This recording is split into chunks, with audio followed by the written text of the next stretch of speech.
Bienvenidos a su programa Ciencia y Caminos, un programa que ve los horizontes que la ciencia que se hace en la Universidad Autónoma del Estado de México abre.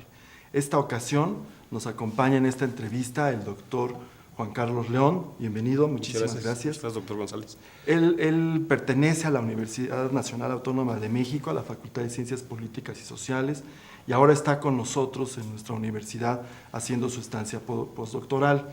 Y su línea de investigación sobre todo es el espacio público, la política y la ciudadanía. Así es. Tres conceptos que son fundamentales de la vida cotidiana prácticamente, de la reflexión científica, intelectual, pero al mismo tiempo conceptos que un poco ambiguos, un poco que los usamos cotidianamente, pero no tenemos una definición fija de ellos. La importancia es lo siguiente. Yo creo que utilizamos los conceptos mucho en automático. Cuando los conceptos, con el cambio mismo del tiempo y el cambio mismo de nuestra percepción de la realidad, lo que Kuhn llama la crisis en el conocimiento científico, ya quizás no explican las nuevas cosas de la misma manera. Malraux tiene una frase muy padre: el verdadero viaje de conocimiento es ver con nuevos ojos las mismas tierras y llegar quizás a otras conclusiones. Estado, democracia, sociedad, ciudadanos, república, son cosas que evidentemente parecieran tener un significado a veces medio mágico, pero que en términos reales no están describiendo lo que finalmente vemos en la realidad. Y esto trae como resultado la necesidad de buscar quizás nuevos referentes para explicarnos las cosas de mejor manera. Lakatos, que era un buen investigador húngaro, quien tuve el gusto de que me diera clases en la London School of Economics en mi primer posgrado, decía que uno de los problemas es tratar de buscar nuevas interpretaciones y, sin obtenerlas, regresar a utilizar las mismas. Los viejos conceptos. Si esto lo aplicamos a ciudadanos, nos pasaría que de repente la palabra ciudadano tiene que ver con ciudad, y si la extrapolamos al asunto de nuestra herencia griega y romana, diríamos, bueno, ciudadano es aquel individuo que vive en una ciudad, con la idea en la polis o en el civitas romano, pero evidentemente, bueno, lo que los romanos o los griegos tenían no se compara a lo que finalmente pasa con el problema de la democracia en sociedades tan complejas, en el mundo de la globalidad que estamos metidos ahora. La palabra ciudadano es complicada porque siempre se refiere o siempre se entiende como un conjunto de derechos, generalmente políticos, y un conjunto de obligaciones, en donde quizás el más fundamental es el voto. ¿No? Y es lo más fundamental porque el voto en la democracia sirve para conformar gobierno, sirve para elegir representantes, dos de los poderes fundamentales del Estado. Y de alguna manera el ciudadano, por eso es importante, por eso a los gobiernos les interesa que haya ciudadanos y que vayan y voten. Ningún gobierno puede pasársela sin que los ciudadanos se manifiesten. Tan es así que en el caso mexicano, una anécdota quizás valga la pena. Cuando yo estuve en Inglaterra me decían que nosotros planeábamos muy bien las cosas porque un año antes ya sabíamos que el resultado de nuestras elecciones.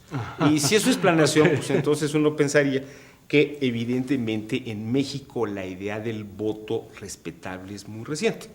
La mayoría de la gente pensaba, no con ciertos elementos interesantes y evidentemente por razones lógicas, que el mismo ejercicio del voto siempre era trampeado. Las elecciones por lo general se concebían como un asunto de reproducción del poder, pero no necesariamente a partir de la manifestación ciudadana. De esta decisión colectiva, ¿no? De esta decisión personal que se vuelve colectiva. Así es. De esta decisión de partidos que, tú y yo comentábamos antes de empezar el programa, que tiene la característica de ser organizaciones de interés público, porque con ellas se compite por el poder. Con ellas legalmente se compite por el poder. Dahl dice esto en un trabajo muy interesante que se llama El Ciudadano, una guía para la democracia, que los individuos tienen realmente que saber las reglas con las cuales jugar por el poder. Que es más importante que quien perdió sepa que perdió legítimamente, a quien ganó sepa que ganó legítimamente, para poder distender finalmente el asunto de los conflictos que se puedan suponer por que una fórmula se antepuso sobre la otra. Y por lo general, si no hay árbitros electorales lo suficientemente ciudadanizados, es decir, que la población esté presente en los procesos, no solamente de administración de los votos o de su recuperación, sino de su evaluación también, siempre esto entraría a una sospecha más o menos validada por la sociedad. Porque en el caso mexicano es muy curioso, siempre ha habido ciudadanos constitucionalmente hablando. La Constitución de 1924, la del 57, la del 17 recogen la idea ciudadana. Pero es una idea ciudadana muy formal. Ciudadano es aquel que tiene 18 años y uno se pone a pensar, 18 años ya es una cierta madurez política, hay ciertas dudas. Son hombres y mujeres que viven ética, moral y legalmente hablando, y es gente que tiene una manera honesta de vivir.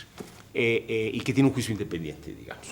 El quehacer ciudadano ahí está, a pesar de que los ciudadanos puedan pensar que los partidos políticos son desconfiables o que la misma política es desconfiable. En el caso mexicano, la población por lo general desconfía del quehacer de la política, desconfía de los políticos, desconfía de los partidos, y por el otro lado supone que el único que hace política es el gobierno.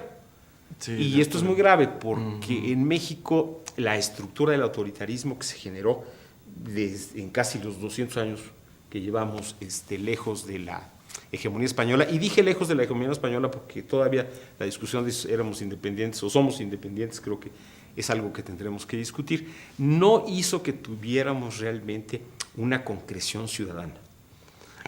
Todavía en la actualidad podríamos decir que no se ha consolidado, que no ha cristalizado, digamos. Yo creo que sí, porque el siglo XX, el siglo XIX se caracteriza por regímenes autoritarios, con el disloque que fue la invasión napoleónica a España. Todavía Hidalgo y las autoridades coloniales ven un vacío de poder. Hidalgo pide en el grito de la independencia que regrese Fernando VII otra vez al trono español, y cuando regresa Fernando VII, que era hijo de Carlos IV, lo primero que pretende es invadirnos de Nahuatl. Entonces aquí la idea era, no teníamos una idea muy clara en el 19 de nuestra lejanía o no con la colonia, nos tardamos mucho en armar una idea de Estado, pero el Estado no es su idea autoritaria, sino un Estado con ciudadanos. Okay, sí. Y digo con ciudadanos porque si yo le hago caso a Locke, politólogo inglés medieval, John Locke, en un libro espléndido que se llama El Segundo Tratado del Gobierno Civil, lo que Locke dice es que el ciudadano es el que diseña el Estado. El Estado es un instrumento de la sociedad que le permite apartarse de la barbarie producto del estado de la naturaleza, organizarse políticamente, que en resumidas cuentas, la mejor definición que yo me he encontrado del Estado es la organización política de la sociedad, es decir, el reconocimiento de los demás. Habermasianamente, el reconocimiento de que siempre estoy determinado por los otros, hasta en mi libertad y en mi quehacer. Y esto es tan viejo como el son político aristotélico. Somos los hombres y las mujeres los que hacemos política, somos animales políticos, y para hacerla hay que ser irremediablemente ciudadano. Ya no es la polis, ahora es muchísimo más grande el asunto.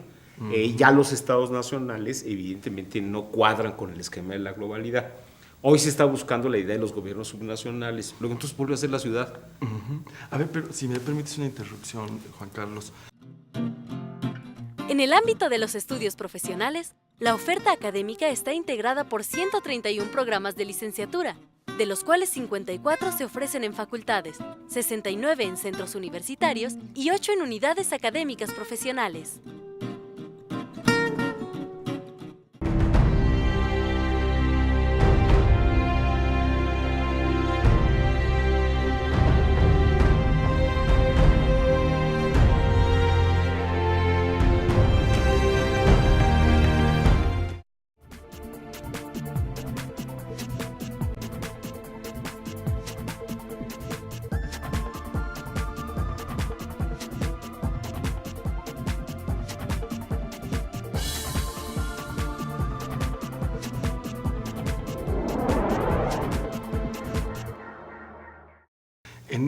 En esta parte de que son los ciudadanos los que hacen al Estado, los que hacen sociedad en ese sentido, las formas de convivencia, las reglas del juego, etcétera. México tiene una historia que se compone, la última, de dos guerras, la de independencia y la revolución. Y en la de la revolución... Y la de reforma. Y la de reforma, de acuerdo. Pero siempre el aspecto de la Constitución es algo muy importante. Primero con la de 1824, luego la del 57 y luego la del 17. Y no hemos, digamos, terminado por consolidarnos en estas relaciones ciudadanas, ¿no? Pero a ver, una cosa es lo formal, ahí está. En todas las constituciones del mundo existen los ciudadanos. Porque aquí hasta nos constituimos, es un constituyente el eso, que hace eso, el constituyente del 17 constituye la idea del Estado. Y los representantes de las facciones triunfantes de la Revolución Mexicana tienen esa pretensión de buscar que la Constitución permita el marco institucional en donde la sociedad es representada. Ahí estamos totalmente de acuerdo. Y ahí se le da, por ejemplo, al Estado la atribución de educar. En el tercero constitucional se habla de la educación básica, gratuita y de calidad. Ahí es donde empezamos con el problema, la famosa calidad. Yo tengo la impresión de que la historia la decidieron los vencedores, como en todos lados. Y en términos reales, el hecho de que el Estado, a través del gobierno, porque aquí habría que aclarar algo, el Estado no actúa, el Estado es un conjunto de poderes que actúan equilibradamente de acuerdo con la ley, autoequilibrándose para no tener problemas de lo que sería monopolios de autoridad. Si la teoría del Estado, tan nueva como la Revolución Francesa, porque de ahí proviene, de alguna manera todavía nos sigue dando para explicarlo, el Estado no hace cosas, es el gobierno el que las hace. Aquí le decimos el poder ejecutivo, que es el que encabeza el presidente. Entonces, cuando se habla de políticas de Estado, es muy complicado pensar que el Estado hace políticas. Más bien, le depositamos al Estado el valor que articula el quehacer de la política llamado institución. Y son los gobiernos los que pretenden, a partir de los marcos constitucionales y legalmente establecidos, el poder operar respecto a materializar el bien común, que es la finalidad básica de cualquier Estado. Pero regresando a este asunto, yo creo que uno de los problemas es que gran parte de estos 200 años hemos tenido ciudadanos formales, que no ciudadanos participantes. Déjame explicar. El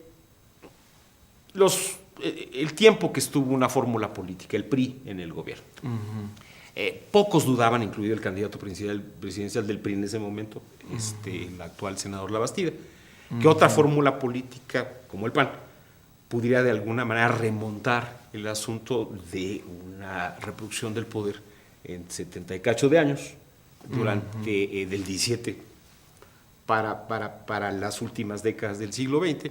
Y de hecho los ciudadanos le dieron su voto al PAN. Y ahí estaban, los ciudadanos votaron, sí, por la razón que sea. Hay gente que te dice que el ciudadano desconfía de todos los políticos y en ese caso votó por todo menos el PRI. Se fue el PRI, llegó el PAN. El problema con la llegada del PAN es que Fox tuvo un capital político inmenso, que yo digo que dilapidó en poco tiempo porque defenestró a la política, la trivializó. Y al trivializar a la política todavía la metimos al argumento de que la política es algo oscuro y ahora trivial. Con ese desconocimiento pasmoso de la historia y con esa incapacidad de ver que los ciudadanos requieren de elementos de identidad, y parto a decirte qué es lo que pienso con esto. Es muy difícil en este país de vencidos, y esto lo ve cualquiera que lea El laberinto de la soledad. Okay, sí, es difícil el que intentamos nuestra identidad. Creo que todavía nos cuesta mucho nuestra parte indígena. Nos cuesta mucho entendernos como nuestra parte española, por ejemplo. Todavía el tener una cierta coloración de tez en este país habla de vencidos y vencedores. Y creo que no hemos logrado generarnos una identidad histórica importante. Creo que los héroes nos dicen poco. En este país hablamos de los que empezaron las cosas, pero no de los que las concluyeron. Ejemplo, hablamos de Hidalgo, con todos los méritos o no. Acabo de leer una noticia espantosa en donde la curia dice que a Hidalgo jamás lo excomulgaron, que es una mentira pasmosa, yo ahí tengo el decreto. Pero hablamos de Hidalgo, padre de la patria, pero no hablamos de Iturbide, que es el que finalmente concluye la independencia. No hablamos de Guadalupe Victoria, que ni se llamaba Guadalupe ni se apellidaba Victoria, sino era esta idea de la Virgen de Guadalupe como hacedora de una patria. No es, por tanto, ajeno pensar que cuando Fox llega después de su unción como presidente de la República, llega como un Hidalgo posmoderno con el estandarte de la Virgen de Guadalupe otra vez. Claro, y blanco y grande. Así es. Sí. El ciudadano tiene problemas para definir hoy qué es lo mexicano. Hay tantas visiones de México, el México del norte, el México del centro, el México del sur. Yo soy sureño y evidentemente la idea del México que yo percibo es muy diferente a la de colegas que tú y yo vemos yéndose a Estados Unidos, en donde de alguna suerte pareciera que hay una visión muy similar a ciertas cosas por cercanía. Y en el sur, evidentemente, hay otro tipo de cultura, otro tipo de manejo, quizás una evangelización más intensa durante la colonia, que nos llevó a percibir las cosas de otra manera. Esto, en lugar de problema, yo lo veo como una riqueza. Mientras más posibilidades haya de verse como mexicano, más riqueza exista. Pero el problema fundamental radica en que nuestra idea de ciudadano siempre está relacionada con la idea de estrictamente ir a votar, limitativamente. O sea, lo acota, lo Se limita. acota en ese acto republicano, lo crea uno o no. Es muy curioso, la tinta le genera un escozor en el dedo, no sé si te lo has sentido.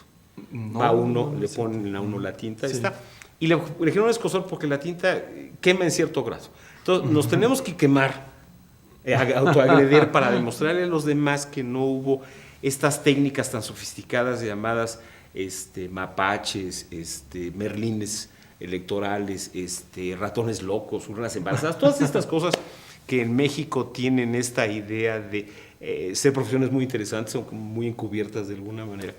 El ciudadano entiende en ir a votar un asunto más de obligación, en muchos casos, que de convencimiento. Que de su derecho, ¿no? Que de su derecho.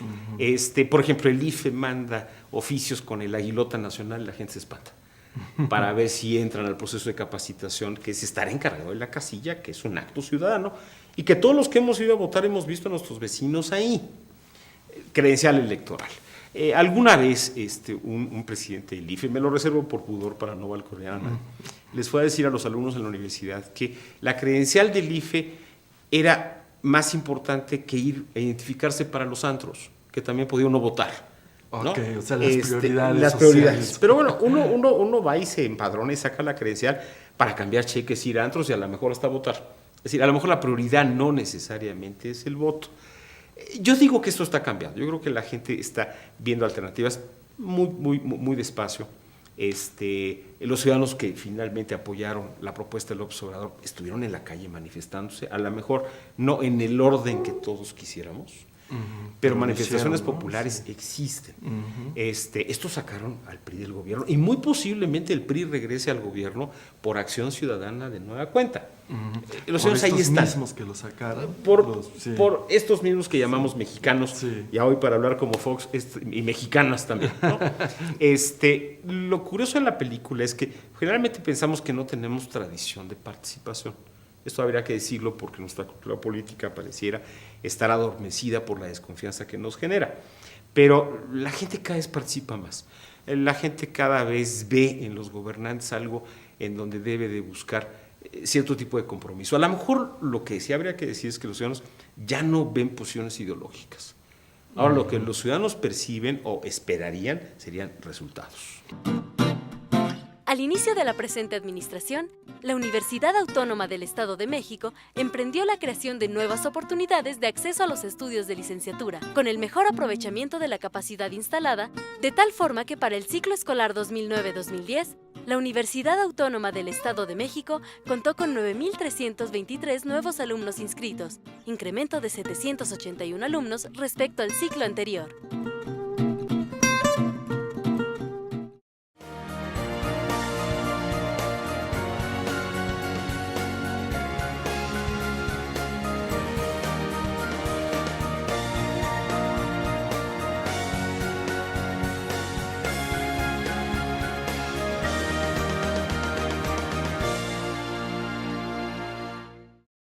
Y, por ejemplo, esa parte, los ciudadanos ya no ven posiciones ideológicas, ya no hay esta idea política que me motiva para ir a votar. Ahora veo otras cosas, otros criterios, la personalidad, el personaje, de pronto los beneficios inmediatos que yo pueda obtener si ejerzo mi voto de esta manera y no de otra. Estas cosas no minusvalúan al ciudadano. Yo creo que no. Hay un libro muy padre de Sartori que se llama Homo Videns, que fue el trabajo que Sartori hizo cuando vivió en Estados Unidos. Y Sartori dice algo que va a sonar a verdad de perogrullo. Los ciudadanos realmente entienden su finalidad o su afinidad política por la televisión. Entonces, estos muy cortos spots de los candidatos, todos con sus hijos y la señora, en esta formalidad familiar, independientemente de la fórmula ideológica que represente, pareciera que es lo que le permite al ciudadano identificarse, que no con el quehacer de la política o la propuesta ideológica del partido, sino con afinidades que pueden traducirse en resultados. Yo digo que el ciudadano ahora vota más por la expectativa de resultados que por alguna otra cosa. Es demasiado breve un spot de 3 segundos o de 2 minutos o de 1 para que uno entendiera diferencias en las propuestas ideológicas. Casualmente, los partidos políticos en México, a pesar de todavía estar metidos en una geometría política que es igual de nueva que la Revolución Francesa, porque ser del centro, de la derecha y de la izquierda ya es muy complicado, casi todos corrieron a posiciones del centro. Porque evidentemente el ciudadano esperaría más posibilidad de equidades, de resultados, de que sus intereses estén antes que el de los demás, con un gobierno que estuviera más metido en la equidad y en el respeto a la propia ley, que eso también es otra falla terrible. Rawls, en un trabajo que se llama Más allá de la justicia, dice que uno de los problemas de los ciudadanos es que no entienden la ley como un acto de cotidianidad, solamente entienden la ley como un acto de represión. Y mientras el ciudadano no entienda que la ley está ahí para su beneficio, se va a saltar los camellones, va a hacer cualquier cosa que no tenga que ver con la ley, y la ley es parte fundamental de ese respeto que se llama urbanidad, que se llama civismo, que se llama civilidad. Por eso quizás podríamos decir que ojalá llegáramos a pensar que la sociedad civil eventualmente se convirtiera en la sociedad ciudadana. Quizás no vemos muchas cosas, o las que vemos no nos parezcan que son lo más correcto. Las Adelitas y los Adelitos de López Obrador, ciertos representantes como Noroña en la Cámara con los altavoces, o alguna vez Alejandra Barrales subiéndose al escritorio de la Cámara de Diputados. En este espectáculo... Por no recordar a Juanito, ¿no? Bueno, pero es que aquí habría que decir algo, creo que estamos a punto de cerrar. Juanito es como, de los 100 millones de mexicanos que conocemos, ese es Juanito. El problema de Juanito no es tanto Juanito, sino el problema es que no supo vertebrar un discurso, y al no vertebrar un discurso, la gente empezó a no creer en él. Pero aquí hay que tener cuidado. La política no es distancia, la política es proximidad.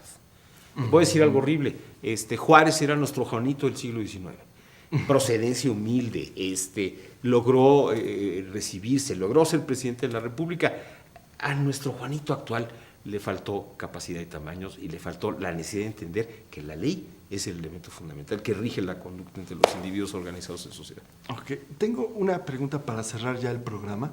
Quisiera que pudieras profundizar un poco en esta relación entre la identidad mexicana, sur, centro y norte, y el concepto de ciudadanía. Somos ciudadanos mexicanos finalmente, pero con identidades culturales distintas. Hay un trabajo de Touraine que se llama La sociedad, podemos vivir juntos, se cuestiona esto desde la entrada del libro.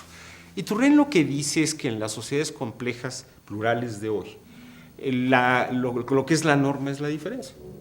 Y la diferencia como norma y riqueza democrática tiene la necesidad de buscar equilibrios entre los individuos, de no superponer valoraciones unas encima de las otras, sino de buscar esos equilibrios. Yo creo que uno de estos problemas está en que no hemos logrado configurar una idea que nos identifique como ciudadanos, más allá de los símbolos y la bandera. Si tú le preguntas a la gente qué es el verde, muy posiblemente te va a decir que es la esperanza, pero si nos acordamos de la bandera de Iturbide, del Ejército Trigarante, el verde es la iglesia. Entonces hay que tener mucho cuidado con esto, el rojo la sangre, y el blanco la pureza y las nubes y estas cosas. Desgraciadamente o afortunadamente, todavía no sabía yo, tú como antropólogo lo sabrás mejor que yo, el fútbol genera más identidades que el Estado. Y desde esta postura yo no estoy diciendo que no valga la pena, lo que estoy diciendo es que el ciudadano tiene que buscar la capacidad de generar elementos de pertenencia que, muy como decía Tocqueville en La democracia en América, le permita vincularse con lo local, sin lo cual no hay federal. Si el ciudadano no está identificado con lo propio, difícilmente puede identificarse con el segundo nivel, que sería esta idea de lo nacional. Y creo que en nuestro país hemos obviado esa riqueza. Formalmente hemos siempre sido ciudadanos, pero cuando yo oigo a los diputados decir los valores de la República, yo me pregunto si la idea de res pública de Cicerón, que era la idea del interés de todos, y la idea de lo privado como antitético de lo público. Yo te decía, para terminar, que Hannah Arendt, una espléndida socióloga alemana, decía en un trabajo que se llama la condición humana, que lo privado y lo público son parte de la misma fórmula de los individuos en sociedad, y están metidos en lo social porque tu dimensión privada, que es con la que naces, y en donde naces te determina tu condición pública porque te vinculas con los otros. Sin privado no hay público, y lo social está ahí para determinar los equilibrios, quizás un tanto cuanto provisionales. Hay veces que somos más privados porque somos más egoístas, pero el egoísmo tampoco es malo. Es decir, la palabra egoísta quiere decir interés, pero generalmente en nuestro caso es un interés ya muy dirigido, muy sesgado. El interés es por lo que los individuos actuamos. Y la política lo que nos permite es materializar nuestro interés negociado con el de los otros. Y al negociar nuestro interés con el de los otros, si nosotros, tú y yo hacemos política, y la estamos haciendo en este momento, estamos intercambiando ideas, la política tiene la capacidad exponencial de vincular a los individuos desde fenómenos de construcción de identidad. Y creo que una de las tareas pendientes en nuestro país es cómo nos vamos a construir una identidad, más allá de lo populachero de pensar que el 15 de septiembre celebramos el cumpleaños de Porfirio Díaz, el 2 de julio celebramos la boda de Fox. Es verdaderamente terrible. El autoritarismo nos ha llevado a que el calendario político celebre más los triunfos electorales que nuestra idea de concepción de país. Yo creo que uno de los riesgos y de los retos grandes es qué país vamos a celebrar en el Bicentenario. Y requerimos ciudadanos, desde luego. Yo digo que ahí están, lo estamos viendo, participan, creen en los partidos, porque los partidos políticos, si no tuvieran adhesión del voto, la propia ley, al no tener el porcentaje requerido, haría que no existieran los partidos. Pero requerimos partidos más maleables a la participación ciudadana. Pero para hacer esto requerimos que el ciudadano crea en la política. De acuerdo. Y partidos que vean más a la sociedad. Desde luego. Y ahí el interés público se refrendaría de dos lados. En la política es quehacer de todos. Y los partidos buscan el quehacer mayoritario de todos con la pretensión de ordenarnos en un futuro predecible. La política nos establece rumbo y los ciudadanos concretan a través de la política su capacidad de ser los responsables de materializar su futuro. Y abrir los horizontes. Desde luego. Muchísimas gracias. Te agradezco muchísimo, Juan Carlos, por esta entrevista. Siempre platicar contigo será un placer. Te agradezco mucho. Muchísimas gracias. Y les agradecemos también a ustedes. Muchísimas gracias. Llegamos al final de Ciencia y Camino. Soy Felipe González Ortiz. 103 programas educativos de calidad reconocida por los CIES, que nos sitúa en el segundo lugar dentro de las universidades registradas en el Consorcio de Universidades Mexicanas, CUMEX, los cuales atienden el 91.7%, 31.328 alumnos de la matrícula.